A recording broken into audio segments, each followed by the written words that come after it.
Question number 41 గర్భస్థ శిశువు సంబంధించిన పరీక్షకు ఉపయోగింపబడు తరంగాలు ఏవి? ఏ. అతిధ్వనులు.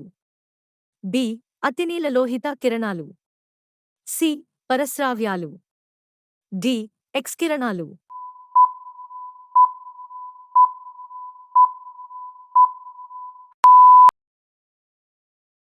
క్వెషన్ నంబర్ 42 క్రింది వాటిలో ధ్వని తీవ్రతకు ప్రమాణం ఏది? A. Hertz. B. Lumen.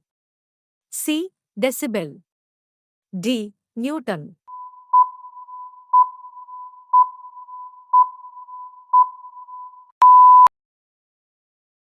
Question number 43 చిన్న పిల్లలు మరియు స్త్రీల కంఠస్వరం కీచుగా ఉండటానికి కారణం?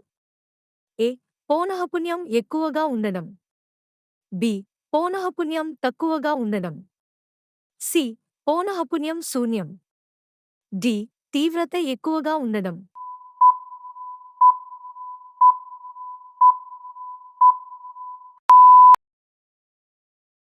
క్వెషన్ నంబర్ 44 క్రింది వాటిలో ధ్వని వేగం దేనిలో ఎక్కువగా ఉంటుంది? ఏ. గాలి. బి. ఆల్కహాల్. సి. ఇనుము. డి. శూన్యం.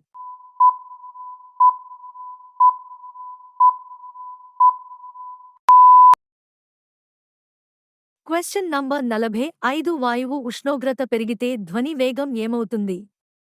ఏ. మారదు. బి. శూన్యమవుతుంది. సి. మొదట తగ్గి తర్వాత పెరుగుతుంది. డి. పెరుగుతుంది.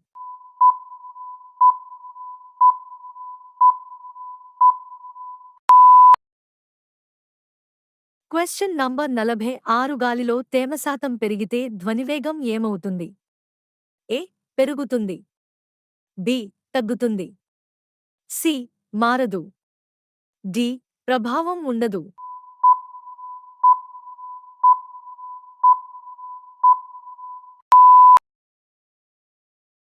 క్వెషన్ నంబర్ 47 యాంతరిక తరంగాలు ప్రణరింపచేసే యానకాలు కలిగి ఉండేవి? ఏ. స్థితిస్థాపకత. బి. జడత్వం. సి. స్థితిస్థాపకత మరియు జడత్వం. డి. జడత్వ భ్రామకం.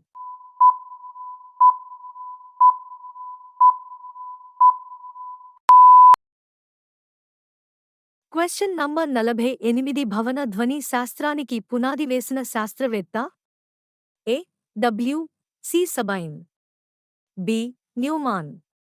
C. Clerk Maxwell. D. Yukawa.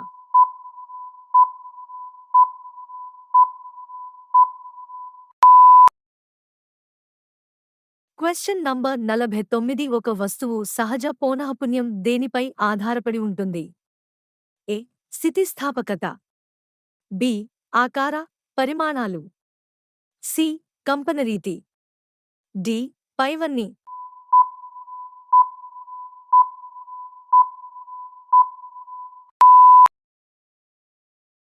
Question number 50 భూకంపాలు సంభవించినప్పుడు అగ్ని పర్వతాలు పేలినప్పుడు ఉత్పత్తి అయ్యే తరంగాలు ఏవి?